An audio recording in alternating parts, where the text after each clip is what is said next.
You're good to go. Okay. Hi, this is Mighty Conversations. Welcome. We're going to be having deep conversations ranging from difficult topics such as politics and religion to more lighthearted conversations on liberal arts and spirituality. I'm Summer. I'm a psychiatric nurse practitioner with a background in nursing, and I will let my co-hosts introduce themselves. Go ahead, Lilibeth. My name is Lilibeth. I am a teacher, and I'm really excited to be here for some Mighty Conversations. My name is Michael. I'm a history and philosophy educator, and I'm excited to be here too. So the topic today is going to be on the subject of free speech. So kind of a heavier discussion since it's wrapped up in politics. But I do feel like it seems to be a pretty common topic of discussion, really on a day-to-day basis right now, especially with like the recent Jimmy Kimmel situation. And one of my motivations for starting this podcast was, for one, I just enjoy deep discussion, but I did find, especially after this most recent election, having those conversations in a safe space where it felt like people were willing to engage in a respectful way, it just kind of deteriorated on both sides of the spectrum. Like even myself, I felt like I was getting very wrapped up in my emotions, so much so that I even got off social media altogether for my own mental health. So I just want to practice having conversations like this with people from all backgrounds, politically, religiously, socially, as a way to really like build my own character. And also just because I feel like it makes the world a better place. You know, I don't want to be the type of person that can't have a conversation with anyone from any background.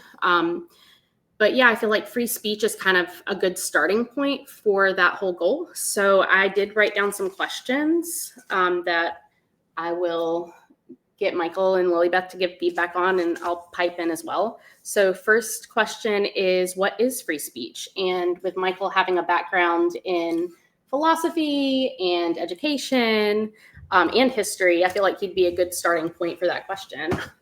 Yeah, absolutely. So I think this is a super important conversation because I have to teach American government to high schoolers. It's a required credit that everybody needs to graduate. And just in general, I think that every single person, citizen, non-citizen, should be aware of what their rights are in the United States. So what is freedom of speech? I'll just start off by reading the First Amendment to the U.S. Bill of Rights. The Bill of Rights is the first 10 amendments to the U.S. Constitution, which outlines an individual's rights, specifically how we are protected from the federal government. And the First Amendment says, Congress shall make no law respecting an establishment of religion or prohibiting the free exercise thereof or abridging the freedom of speech or of the press or of the right of the people peacefully to assemble and to petition the government for redress of grievances. So that's interesting because it kind of curtails into another question I wrote down, which is differentiating between who has the free speech, meaning like what is the difference between free speech within the government and government officials, and also free speech between each other, you know, as citizens. Mm-hmm. What are your thoughts on that? I'll let Lilibeth go first. Well, I may eat my words soon, but when you said that free speech is a heavy topic, my immediate reaction was, no, it's not. It's fun. It's comedy. It's talking with your friends. It's being able to express yourself. It can be light. It can also be deep, and it can be really rewarding. I think I'm also the least prepared of the three of us. But with the question of how it differentiates between government and then public spaces and private spaces, obviously in private spaces, it's, it's much freer. You're in the space of your home. You're, in your comfort zone. And folks that may agree with you, you may talk in circles about the same thing. But in terms of government, of course, you're under a big microscope. And what you say is generally on paper or recorded. So a lot of times you can't necessarily change what you say, or you may not have the freedom to change your mind or correct something.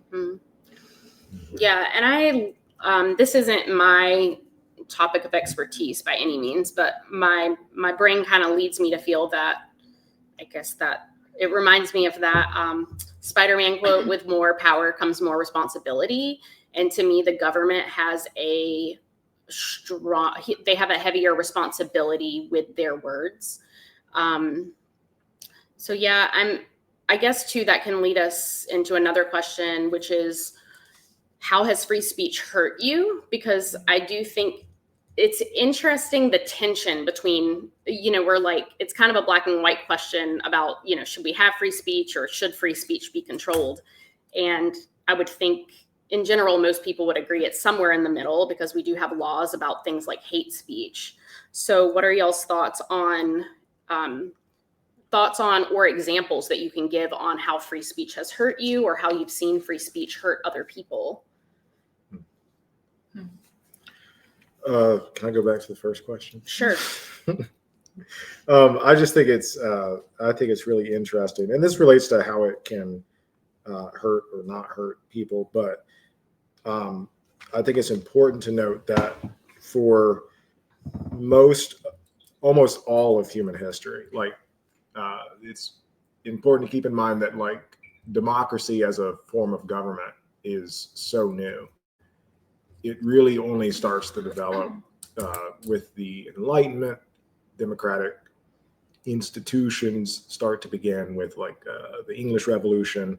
And then, of course, the American Revolution is the biggest example of that. You have classical examples, ancient Greece is what everybody points to. But Athenian democracy only lasted for 200 years. And human beings have had civilization for 12,000 years. So most of human history, the predominant form of government has been some form of either monarchy or oligarchy or aristocracy, in which power is centered in the hands of a very few people. And freedom of speech as a concept only really came about within the past 300 years. For most of human history, most human beings could not say what they wanted to say about the government without repercussions. In public, yeah. Yeah, or also in private. There's a lot of examples of what immediately comes to mind, even in American history, even within the context of a democracy, the American government.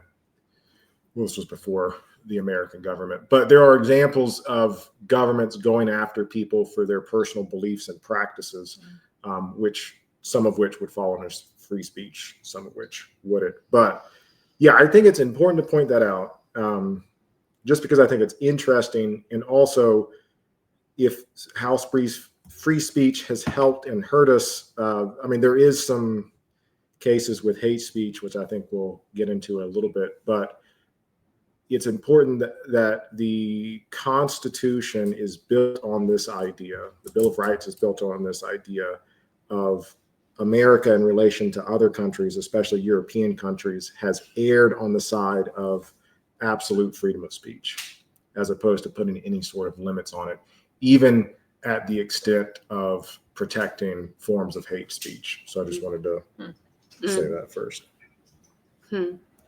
So I think hate speech is a good example to start with, the question of how has hate speech hurt you?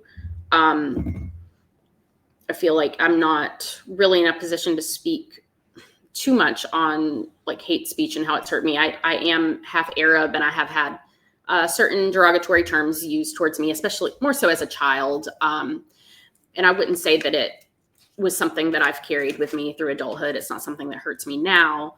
But I can definitely see how hate speech in a society that has no restrictions at all could eventually lead to someone being incredibly hurt by it, especially if it's something that's consistent. What do you guys think? Young summer. Fuck the haters. My mind immediately goes to personal examples too. Not to say it didn't bother me as a kid, but bullying, but also as I was having a recent conversation with a friend about just how views of other people don't necessarily hurt me as much as it did as a child, or even as a 20-year-old, or even as a 30-year-old. And a recent example is and maybe I'll talk more about this another time, but just someone publicly criticizing a new museum and heritage center that's local to where I live. Just happened within the past week, and it could have really affected their whole existence. And basically public accusations about the people that are running it. And it was someone that had a lot of power, or has a lot of power in the community. And people follow a lot of what this person said. And it's a developing situation. That's an interesting example. It makes me think of like libel, for example. Exactly. Like this, so there are laws in addition to like laws against hate speech. There's also laws like libel to protect people from being hurt by speech.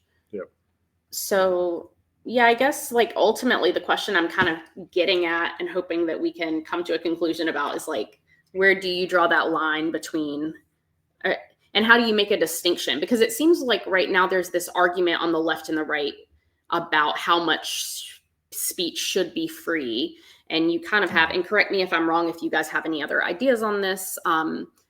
My understanding is that the more conservative side is that we should restrict free speech within public school settings, for example, such as book bans. I would consider like books a form of free speech, but they feel that books shouldn't be used in a public school setting because it's partly funded by the government and also by their tax dollars. So trying to understand that point of view, what do you guys think about that? Like kind of whether you're playing devil's advocate or if that is what you believe, what do you think? Like how much credibility is there? What are the pros and cons to that perspective that there should be some prohibitions on what is said in a school library or what's that, Lilybeth? You said prohibition. Oh. Bad time in our history. Can I throw out some court cases to maybe like frame it, since I took some notes on it? Please. I'm not, I don't have a background in law. I'm not a legal scholar. I just teach U.S. history at a high school levels. This is very like basic stuff, but I'll throw out the names of some of the court cases if you're interested to look up. I think this is just inherently interesting. What I also think is interesting is a lot of these cases happen within like the past like 50 years or so. And there's really not, this is still like open to debate, like legal debate. I think we could separate maybe the legal issue from like the ethical issue if we want to talk about like what does the Constitution allow for versus like what are we personally comfortable with and feel, or what is morally right or wrong we feel. But so there's what I thought was interesting when I was researching this, and I had no idea prior to this conversation. So a couple of big cases. I did not know that the U.S. did not have any hate speech laws. Europe does. Europe has specific laws against hate speech. The United States does not. And when I was looking this up, a case kept coming up, which is Brandenburg versus Ohio. I didn't write down the year. I think it's late 60s because it happened during the Civil Rights Movement. I think it was like 68, 69, in which the Ku Klux Klan, which is a white supremacist hate group in the United States that has tried to prevent African Americans from getting the right to vote and from integrating schools and all that awful stuff. Brandenburg versus Ohio, the Supreme Court ruled in favor. There was a Klan rally that I can't remember which city it was in Ohio, shut it down, and the Supreme Court ruled in the Klan's favor and ruled that the Klan had the right to say what they were saying, despite how discriminatory and inherently racist all of it was, because what they were saying was protected by freedom of speech, and that the government, so long as there's a disclaimer or a caveat in there, so long as their speech was not inciting or producing imminent lawless action. Lawless. Right.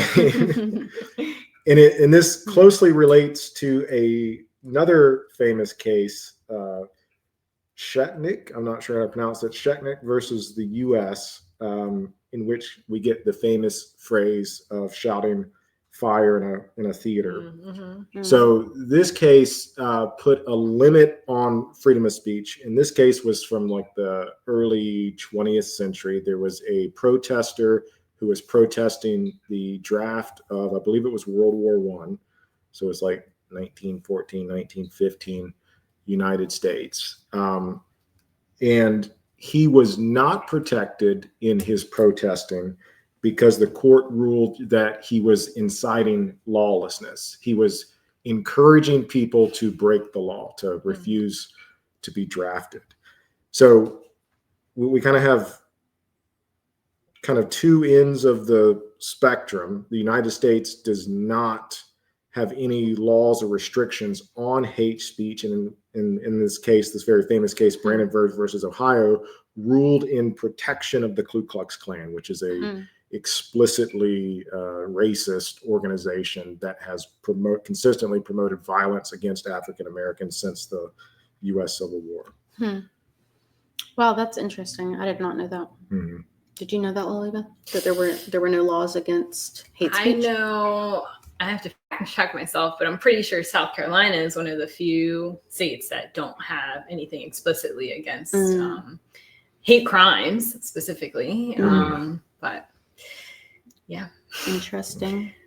So yeah, I think as you were talking, it also brought to my mind, because I gave the example of like conservatives not wanting certain books in the public classroom or public libraries. Also, though, during COVID, I think there was a lot of allegations from the right on the left that we were restricting, or I'm saying I'm outing myself as liberal. Speak for yourself. So, yeah, I remember there was kind of a lot of talk about the prevention of misinformation on the internet, and kind of the argument from the left was like, well, that's a private forum, so they can. So I think that's kind of the difference from the conservative perspective, is like you can restrict speech if it's in a government setting, but you shouldn't restrict speech in a public setting, or I guess it's private, really, like private, because isn't YouTube considered like a private entity? It's a private. It's kind of company. private and public, right? It's a private company, but Right. it's very public facing. Right. So yeah, what are y'all's thoughts on that? Like, should there be a difference in what you can say or publish or talk about in a government setting versus a private company setting? Like, can a private company put restrictions on speech? Can the government setting put restrictions on speech? And then should there be restrictions in public spaces? Like, should there be a difference in those three areas, or should they pretty much be the same and have the same standards? That's such an opinion question, because you can, it depends on, well, a company might say we have a right to fire you or hire you based on what you say and whether we think you're qualified. Yeah. So it's not necessarily legally bound to any sort of, free speech. Yeah, it makes me like, restaurants are still allowed to discriminate against whoever they want, right? Like, technically. Yeah. Like as customers or as As employees? customers. Yeah, as customers. Aren't they still allowed to, because there's always signs on the doors that say No shoes, no shirt, no service. Well, or they'll be very specific and say no cutoff shirt, no cutoff shorts, no cutoff No shirts. baggy, no sagging pants. I've seen that sign up here in Southeast America. Yeah. Michael, did you have anything else to add to like the historical account of free speech and how we say a little more? I think you were saying something to me the other day that I thought was interesting about like how the US is currently like in comparison to other countries with free speech.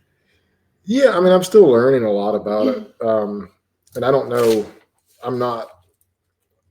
I'm way less familiar with like European law, but the private versus public versus like government sphere, what I think is interesting about that is that companies can pass, because I hear this all the time, and I've worked in like student conduct before, and one of the things that students inevitably will say to me, and when I have conversations with them about things that they've said to other students, is, well, freedom of speech, freedom of speech is not like an absolute dictate that protects people from saying whatever they want, whenever they want, to whoever they want. I think it's first and foremost about protection of speech about the government.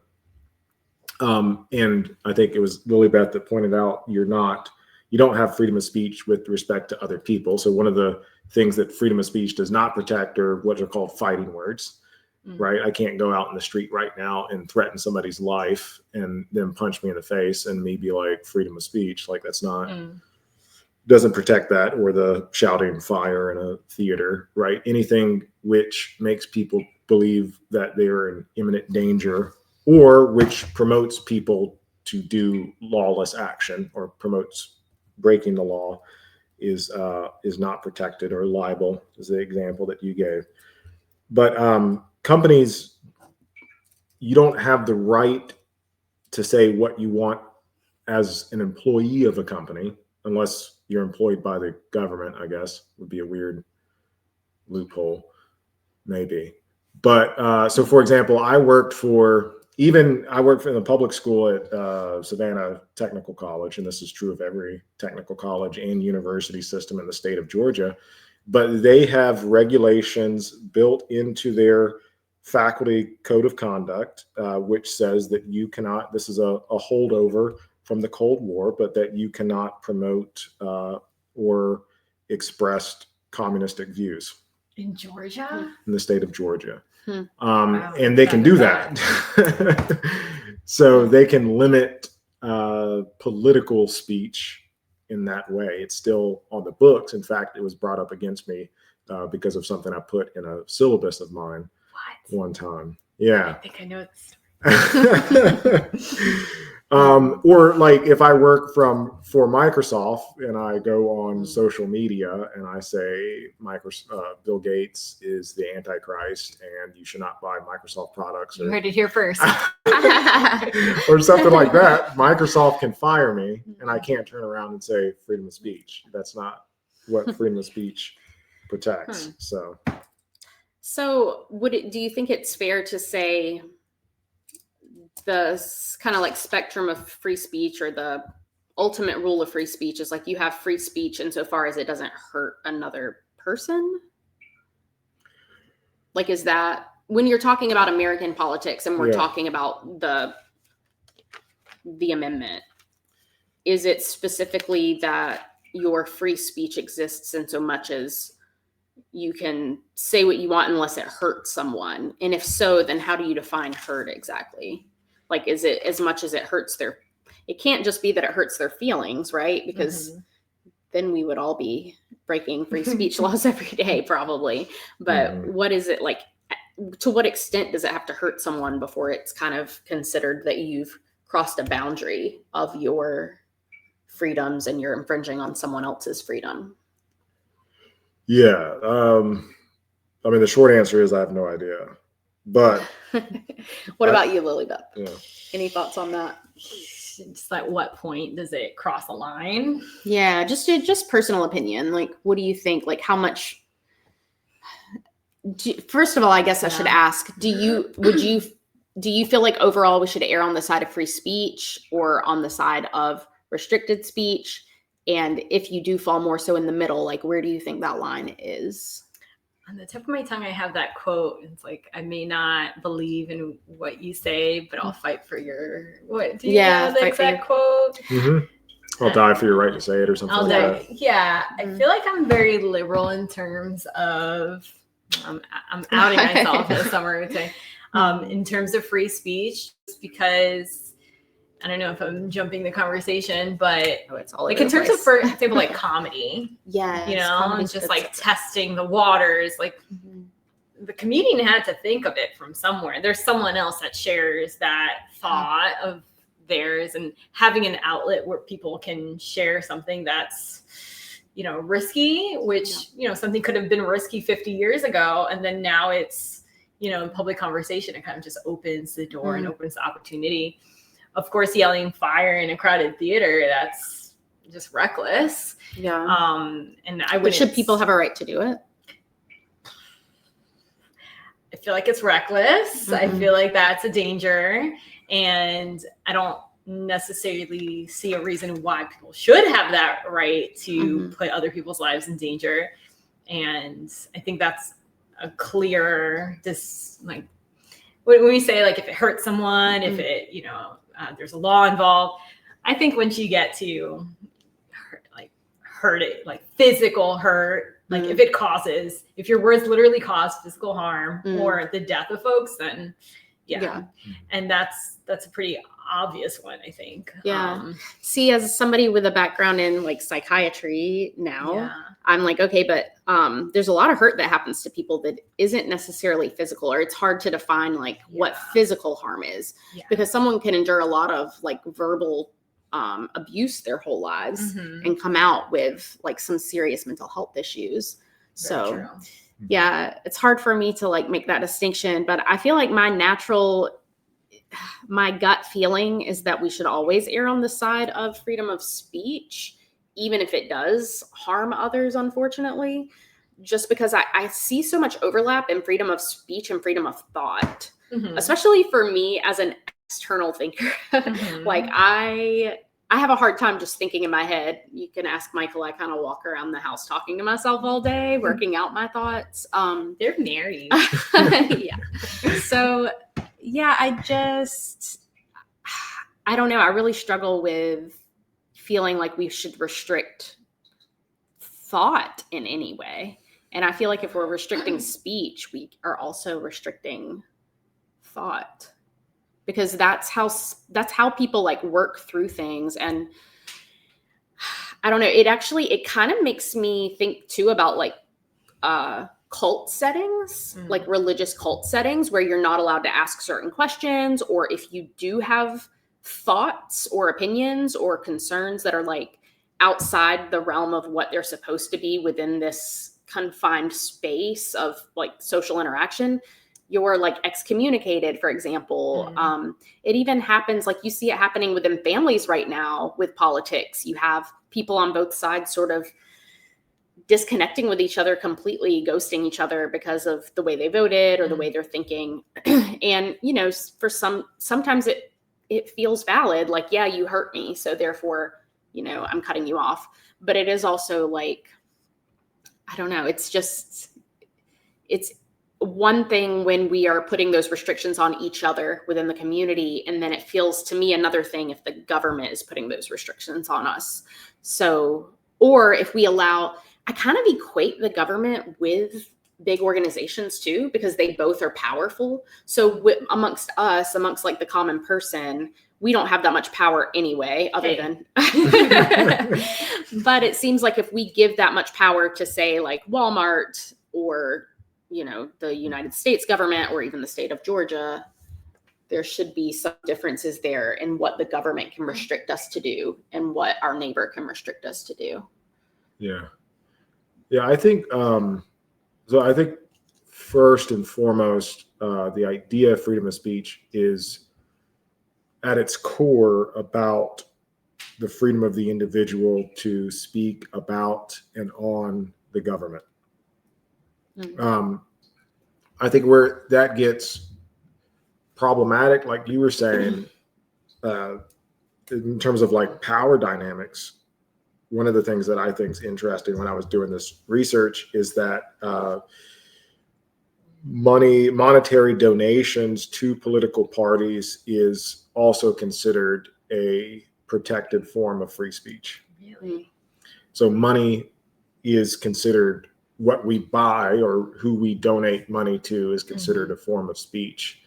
I don't really understand the rationale behind that, but obviously what I'm able, in that sense, there's a hierarchy to speech, because my speech in terms of what I'm able to monetarily donate is not going to be as loud, so to speak, as let's say Elon Musk or Peter Thiel's free speech. So I don't know. Yeah. Never even heard about that. Yeah, I don't. That's where I think it gets problematic in terms of the individual's relationship to government. In terms of the government restricting what I can say about somebody else. Free speech sorry. in Dogland. You're fine. If you would like to adopt a dog, We have a very scared foster dog. He's okay.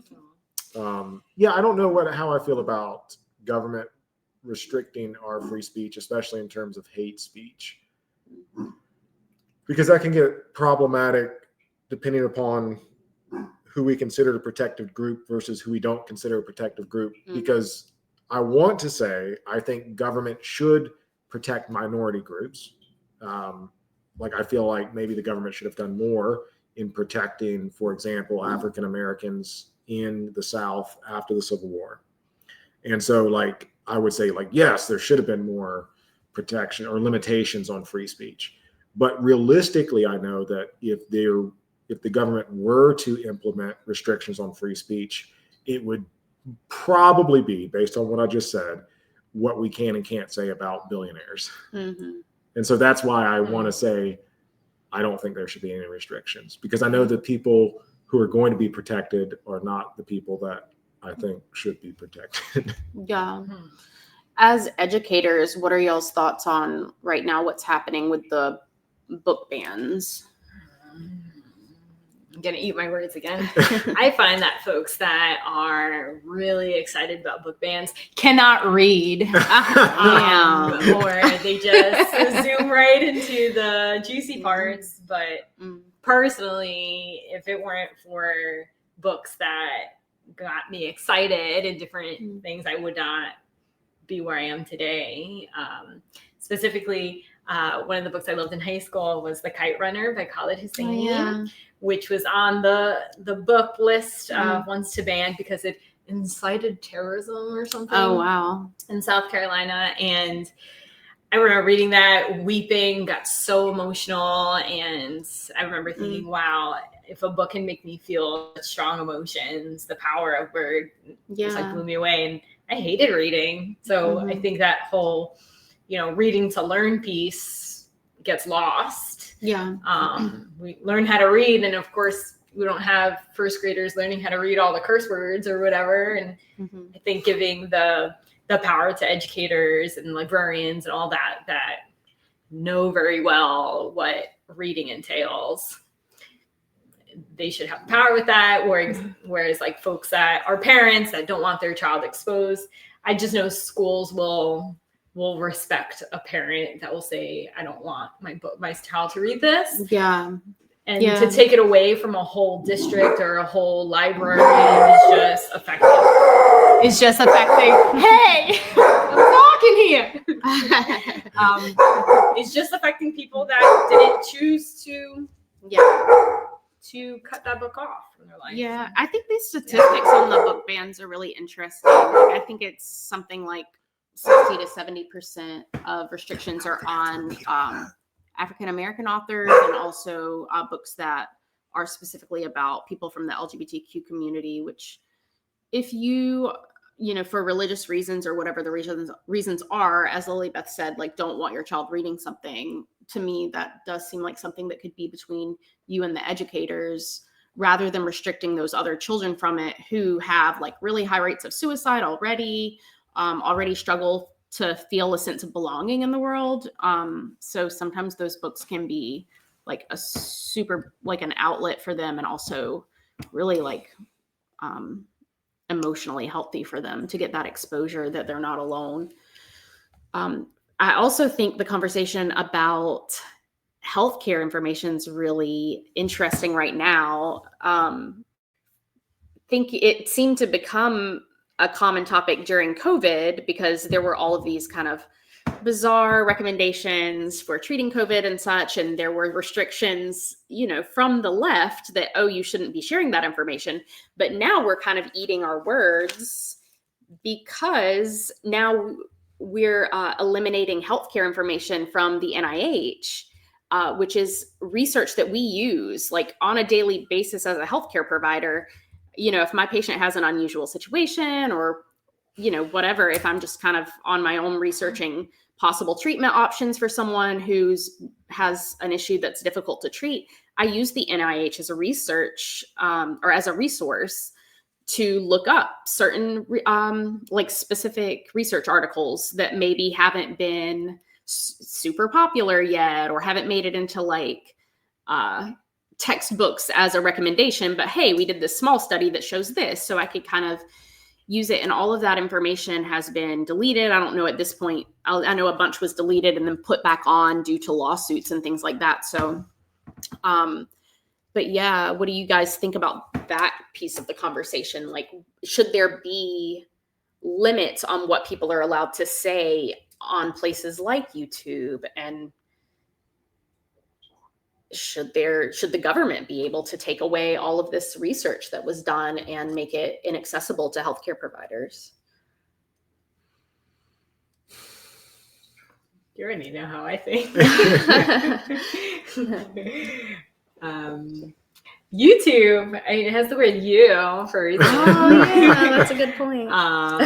But the government controlling research with healthcare, that's another example of taking the power away from professionals that are deeply invested in these topics and have way more experience and way more knowledge and, like, you know, thought power in a sense than folks that have just been elected. You know, I don't think that research should be deleted in any way. Of course, you can have folks critique it, and not everything is perfect, but yeah. So was it wrong? What was the whole like controversy with Donald Trump? I think it was Donald Trump. Donald J. Trump. He's he's the president of the United States right now. This country, got it. So yeah, remember he was so wasn't he kicked off Twitter or something? Like, what was the whole thing? X. Okay, he was kicked off X, and the reason was because he was promoting certain healthcare recommendations, or what was the reason behind that? Clorox or something. Yeah, there was. I honestly don't know the reason, but thinking back on that, I don't think anyone on the left was sad to see him go, but I think there was a lawsuit, right? There was a lawsuit over that, and how many lawsuits is he involved in? I mean, really, can we count? Yeah. Well, I'm just curious, like what y'all think. So, like, if we're taking this to its most extreme measure with free speech, like, would we also find ourselves defending Donald Trump and the things that he would like to say about people, the things he says every day about people, the insults, yeah. Good question. That goes back to your freedom of speech. I may not, or your quote, like, I may not agree with what you say, but I would die for your right to say it. Would you die for Donald J. Trump's right to say the things that he says? Honestly, okay, this brings me back to what we were talking about in terms of donations. You know, some folks do have more power. Their word does have more weight than other people. I have a lot of thoughts on donations as a form of free speech, which I wrote it on my very long research list. But I think banning him from Twitter, that's in some sense like a private company just controlling, you know, that. But honestly, if he were to say the most dumbass comment in a speech, which has happened. Yes, definitely has happened. I don't necessarily feel like the law needs to step in as much as if, like, for example, if he's inciting a riot, which, you know, in that sense, right, causing harm to others. Yes, very much like in his form of yelling fire in a theater.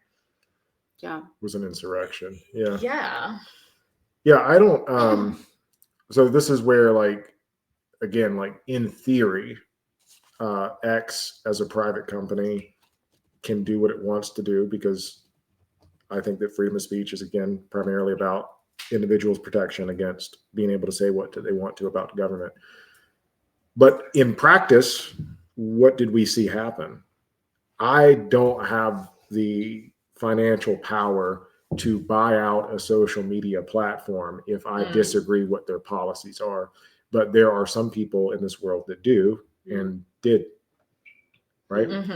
So in that case, I think that people like Elon Musk have more free speech than I have. So on the one hand, like, I don't think, private companies aren't beholden to the First Amendment. Okay. But on the other hand, like, maybe the government should do something because I can't do something. Like, what am I going to do? And if Elon Musk wanted to, which is the reason why a lot of people left Twitter, what happens when you start to take into consideration things like X's algorithm? Who are the voices that X's algorithm is promoting? Who are the voices that YouTube's algorithm are promoting? Should something be done about that? I want to say, yeah, because what's being promoted can be harmful, and oftentimes is harmful in the form of like misinformation, especially. But what should be done about it, I don't know. That also brings to mind the importance of public media and just having those funds allocated toward a group that's not profit driven, that their bottom line doesn't depend on having sensationalist news that's not necessarily correct, having some sort of fact checkers, having their own way of holding themselves accountable because of the professionalism that is media. Yeah, that's a good point. I think what the government is trying to do right now, and you guys can correct me if I'm wrong, but it seems like the reports I'm reading as far as like journalism is that the current administration's goal or their critique of public radio, public TV, is that there's not enough balance. So for example, if you take one channel, I guess there's bias on one side or the other. And the belief from the government is that those channels should be required to give kind of like equal credibility to both sides. So what do y'all think about that?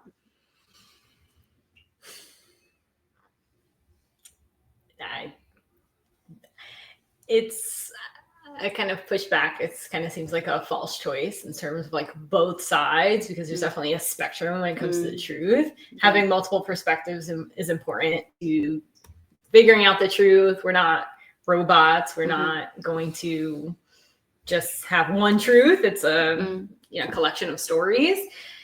So I definitely push back and thinking like both sides, but I do really appreciate the resources, and not have anyone that comes to mind, but the resources that point out the bias in certain media companies, and like this media company is biased on this side and this one is that way. So definitely having a balanced media would be a priority in terms of public media, because the public needs that balance. Yeah.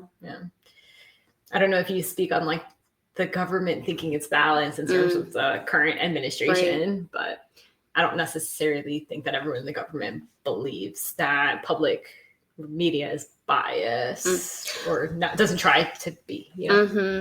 Well, yeah, everything you said is really interesting. I think especially the part about the fact that we're on a spectrum and there are really more than two sides. There are probably millions of sides because as many people as exist are that many opinions. Like, you're not going to find two people that have the exact same opinion on everything.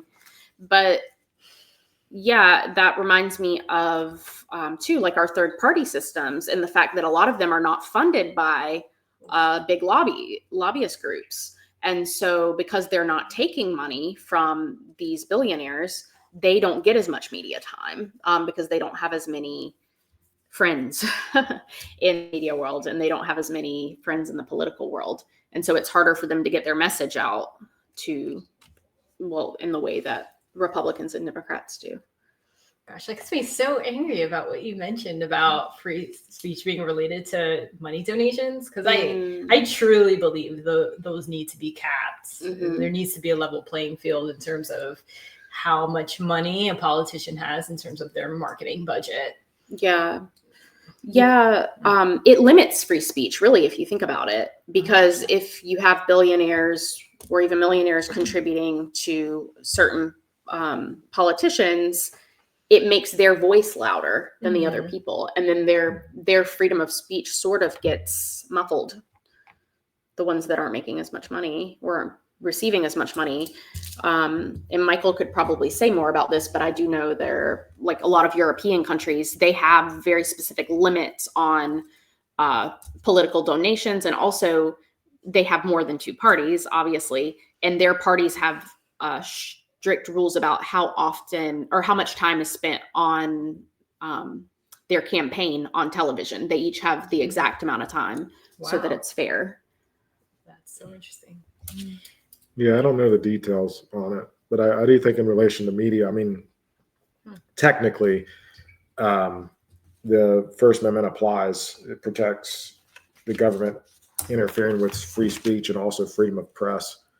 Part of the problem with that is, the historical context of the First Amendment. The press was the literal press, the newspapers. And I don't think anybody could have anticipated what modern 21st century media looks like. But I almost think we have to have extraordinarily biased news sources representing all the different biased positions, because it's the alternative to allow government to intervene and to regulate media. Again, in theory, I would love for there to be some sort of moderating, fact-checking force that says, well, actually, Fox News, what you said is incorrect. And actually, CNN, what you said is incorrect. But I think the practicality of, like, logistically what that would look like, I think is pretty clear, which would be, again, there's going to be a certain political party that is going to regulate and limit what people can and can't say. And that's already, I think, partially happening. So, in theory, like, yeah, I would love for there to be more. And there are apps, I think, that talk about, and if any of those want to sponsor or fund this channel, please reach out, get us that sponsorship money. But yeah, in practice, I think it would work against what I would like to see. So what would work against what you would like to see? Having government like moderate or regulate the press. Oh, you think government should do that? Okay. No, in theory, I think, like, yeah, fantastic. Like, let's start holding people accountable for what they say. But in practice, I don't think that would ever work out. Yeah. Yeah, I was thinking maybe a private company. But in fairness, journalists do fact check themselves. Like, I see all the time when I'm reading an article from NPR or whoever it is, by the time I get to the bottom, it says, we apologize for our previous publication of this article. There was a mistake in it and we have corrected it. So I think you see that they're already, people want to be credible for the most part, I think. And two, what we watch is also sort of a freedom of our speech. I guess from what you were saying, freedom of speech overlaps with freedom of expression. And part of the way we express ourselves is where we spend our money, which is why, like, Target, for example, is still struggling. People aren't going there anymore, except for Lily Beth. She's still shopping there. You still shop there? No, actually. I haven't shopped. Oh, no. I do get eggs there. Just kidding. They're right down the road from us. So I tried. I didn't go for, like 9 months. And then I started going again. But yeah, like, I think the way we spend our money. Oh, we're going to take a break to say bye to our friend Darcy. Bye, Darcy. Bye, Darcy. Bye. Thanks for coming. It's good to see you. So yeah, I think the way we spend our money is also a form of expression, like a form of our freedom of speech. And so in a way, and what we watch, so how we spend our money, but also which channel we choose to watch. But also that kind of brings to mind, how free are we exactly? Like, with our free speech or the way we choose to absorb information, how free is that now that we have things like algorithms, the fact that we're limited to what we can watch on TV? Yeah. Yeah, I would say that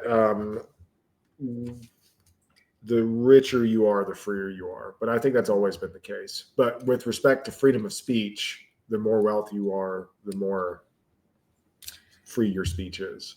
I think Titanic would disagree with you. Titanic? Mm-hmm.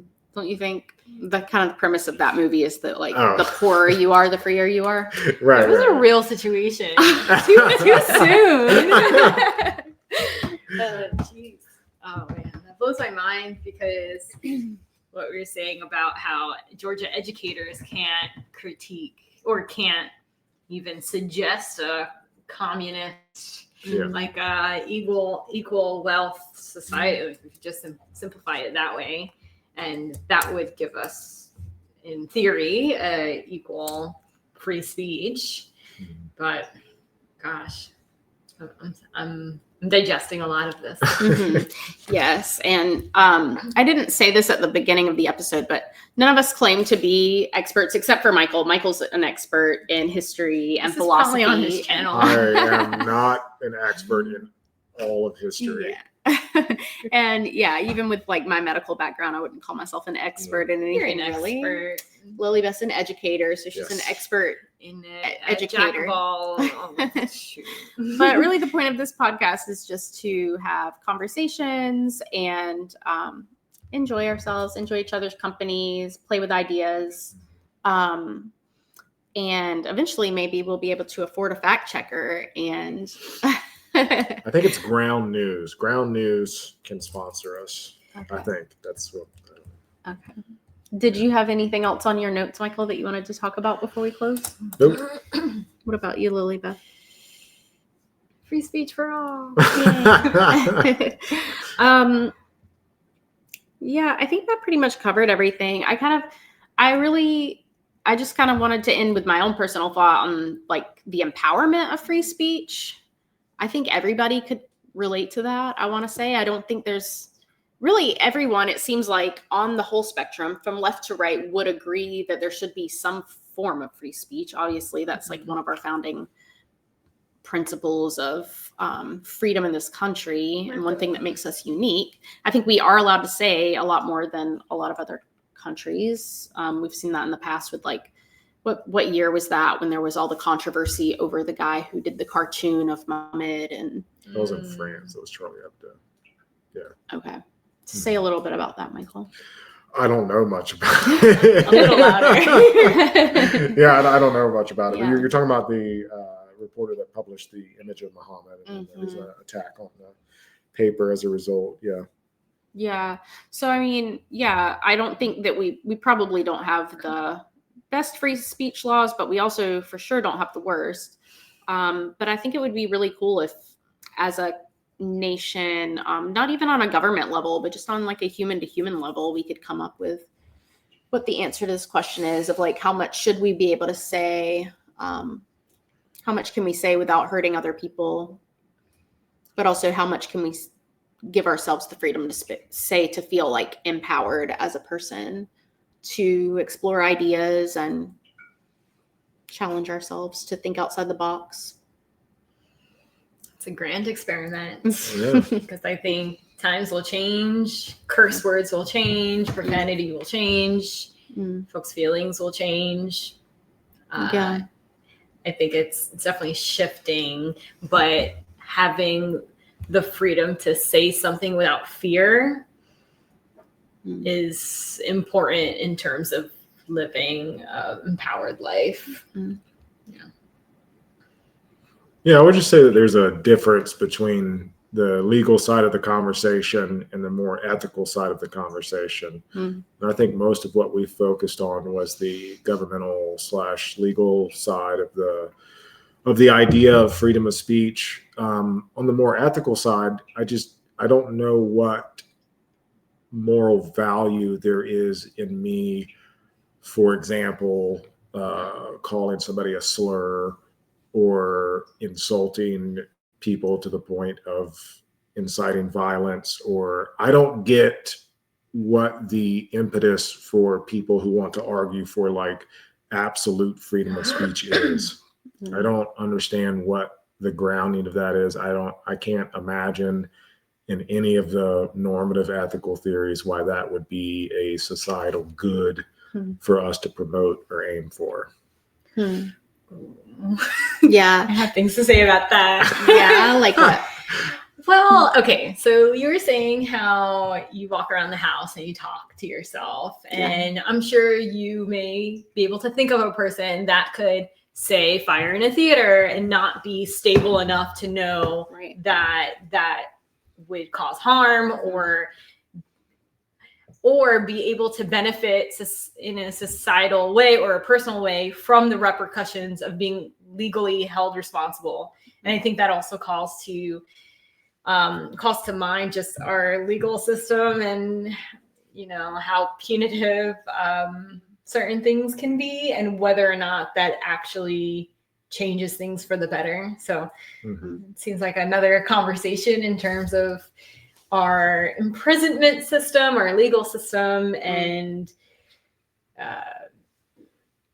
I can't imagine the conversations that go on in private, in prisons and jails, and what people that have been held the most accountable by our government and by our legal systems, what they see, what they have to share, and what they're limited to.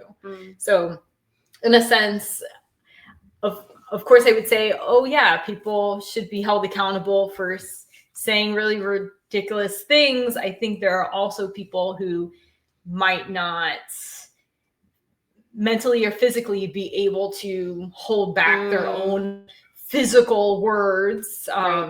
And yes, that's a learning opportunity, but it doesn't necessarily work in the hands of our legal system. So of course, I wouldn't want people to talk negatively about how someone else looks or to say negative things, but there are also people that have never been taught that. And I don't know if their first time learning that is in the system of our prison system. So we're human, we make mistakes, and how we hold people accountable is definitely another rabbit hole. Yeah. And everything you're saying too makes me think we never circled back around to the topic of comedy. And to me, it has to do with like intent. So is there a difference in someone who, for example, uses a racial slur in a comedy act or within their own culture versus someone saying it in their home who, isn't of the race associated with that slur? How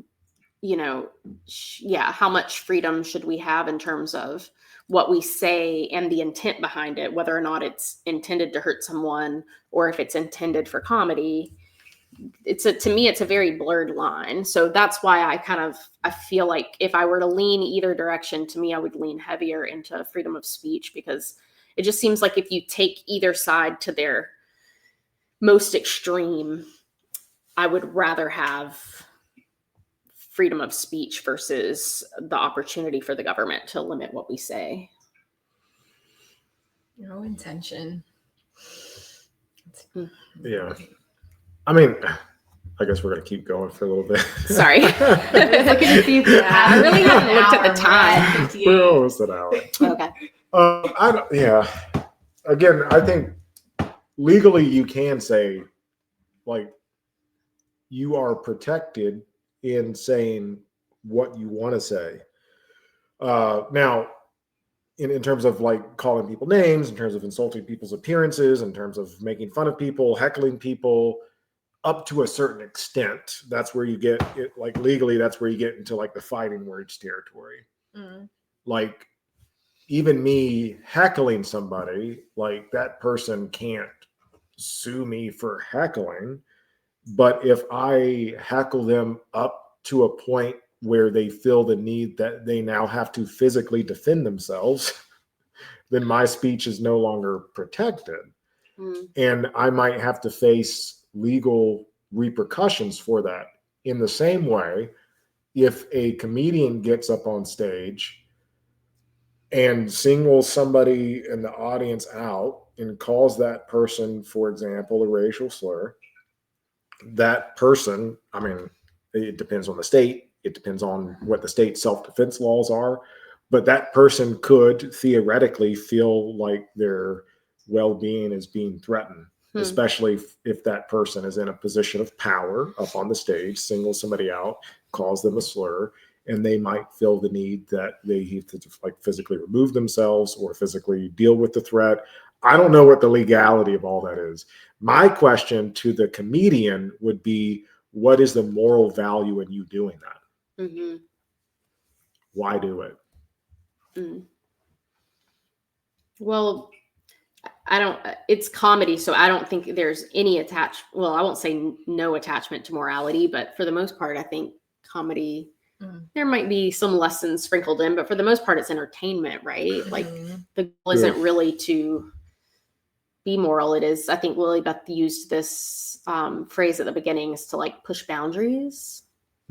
Yeah, push social boundaries, which is kind of a good thing, I think, because it sort of forces us to think outside of the realm of our day-to-day experiences and challenges us. I just can't stop thinking about Will Smith. Oh wait, why? Yeah, but the idea of it we being can laugh now. Yeah, but the idea of being too soon. a good thing would be, I mean, that is a moral argument that it's good for us to have our boundaries pushed. I don't know that it is. Really? Yeah, in some ways. Like intellectually, yeah. I mean, that's what education is. Yeah. But comedically, in the form of like satire, in the form of being edgy for the sake of being edgy, I think the older I get and the more I see of like internet culture, the less I buy into that sort of thing. Yeah, the internet's interesting because you have no accountability for your speech on the internet. Right. Or you don't have to if you don't want to disclose who you are. Yeah, anonymity, yeah. And pop culture is another rabbit hole. Just things are getting famous in silos, and you don't necessarily see everything. And yeah, that's. I don't have much else to say about that, except I do value comedy in terms of pushing boundaries. And I don't know if I'm ever going to be as old as Michael. I am the oldest here, I think. I'm catching up. But I think maybe from my experience learning history, the things that have pushed boundaries in the past have often been ahead of their time. But of course, I say that very generalized, and I think there's an inherent risk with pushing boundaries in general. So by protecting that, I think we get into a point where we can do more exploration of thought outside of K through 12 or college, just being home at grandma and watching something, and she's like, oh dear, I can't believe they said that. And she's like, why was that hard for you? And just just generation by generation, figuring out what's acceptable, relearning what's acceptable, seeing the immediate reaction of the audience. And yeah, if comedy were within boundaries, I think it would just be a lecture, or Yeah.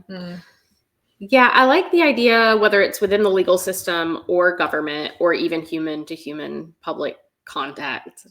It seems like the rules should be a little nuanced. Like freedom of speech should exist in so much as, we should have the right to explore thought and not be punished for it. At the same time, we should have just a sense of human respect for each other, that we are mindful of not wanting to hurt people and not wanting to restrict other people's right to exist in a society that they feel safe in. Well, I don't know how long we want this to go on, but I think I fundamentally disagree with both of you.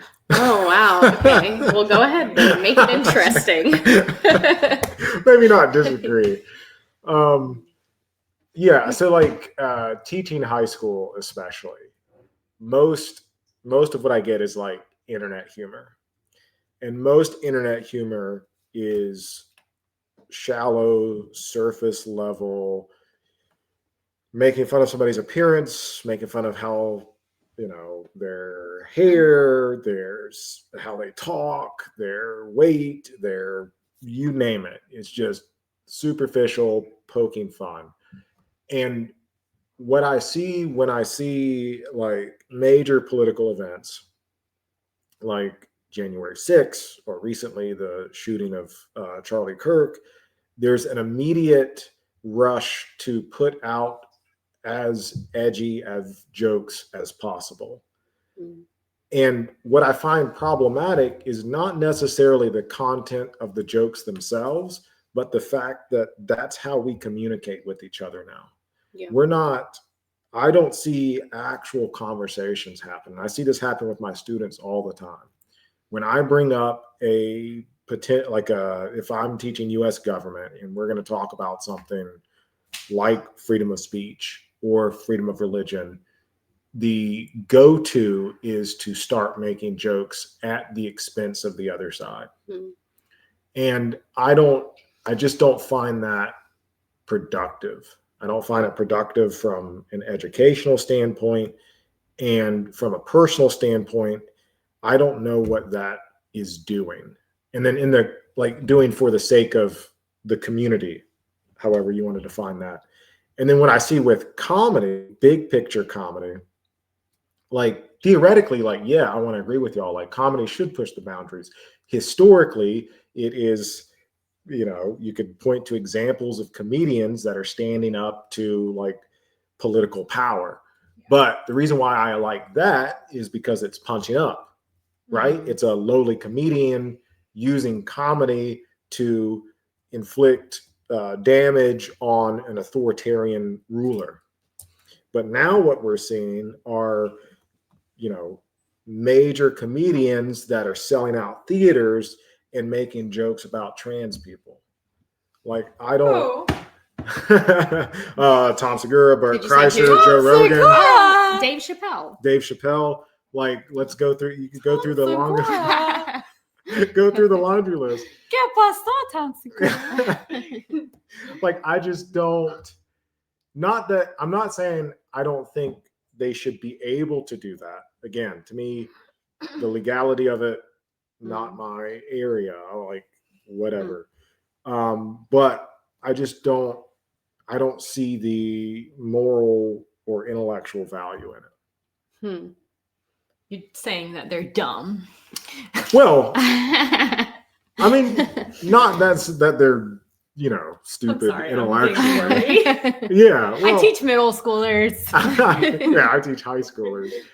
Like, I just don't see the value in it. Maybe, and I'm open to being wrong about that. Or, Tony Hinchcliffe at the Trump inauguration telling the joke about Puerto Rico. Yeah. Comedians getting up there telling quote unquote jokes about illegal immigrants or about, whatever minority group.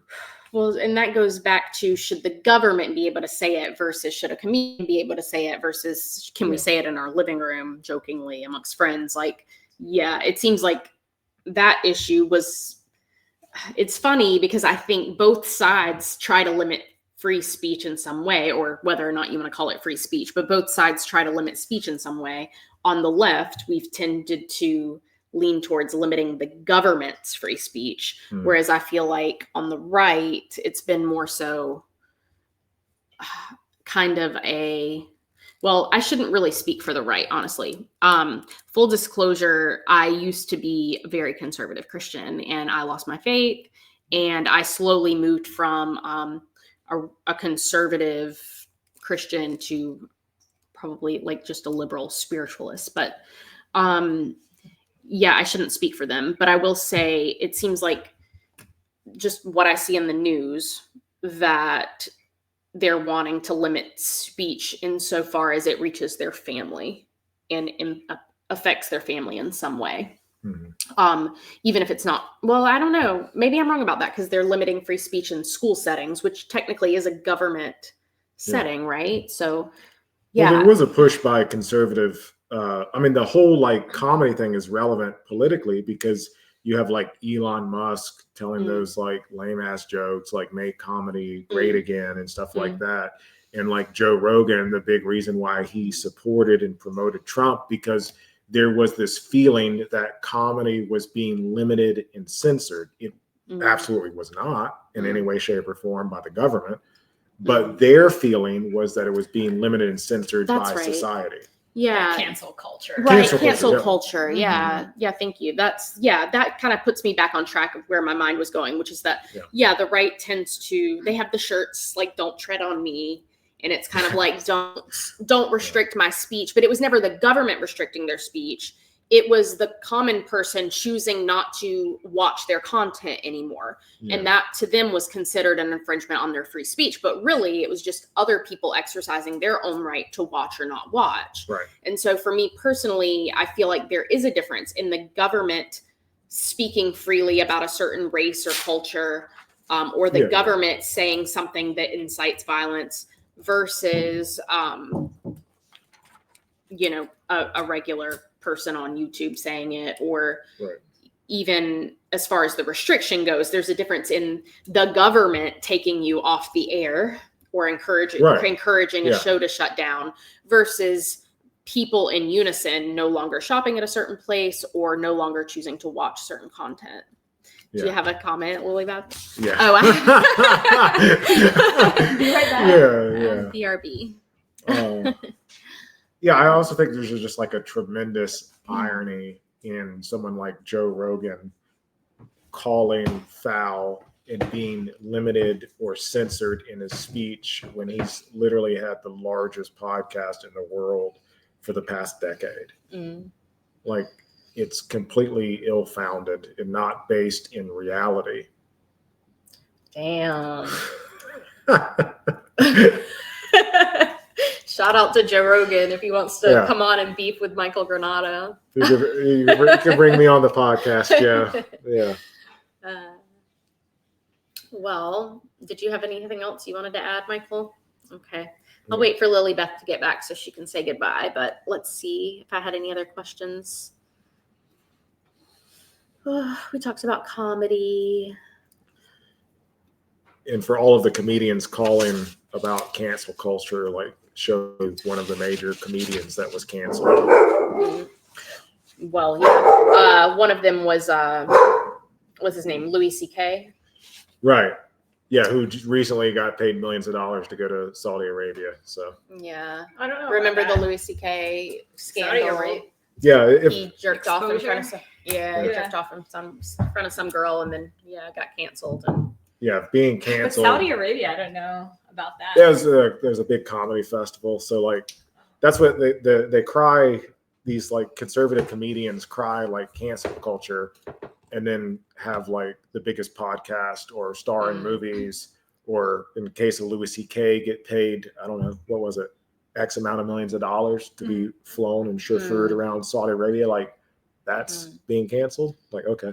Yeah. So I guess we should have also, in addition to asking what is free speech, we should have kind of clarified what is the absence of free speech. Like, does it count does cancel culture count as free speech? Which I think would be an important question to answer for the right, because that is sort of their war cry right now, or it was in the past at least. I feel like we don't talk about it as much anymore, but because they won. They won. Damn, Michael outed himself too. We were gonna try to keep our politics private, but I guess that didn't work out. All right. Well, thank you for joining us on Mighty Conversations. I'm Summer Granado. I'm Michael. I'm Lilybeth. That was our Mighty Conversation. Thanks for joining us on our first episode. Peace. Thank you.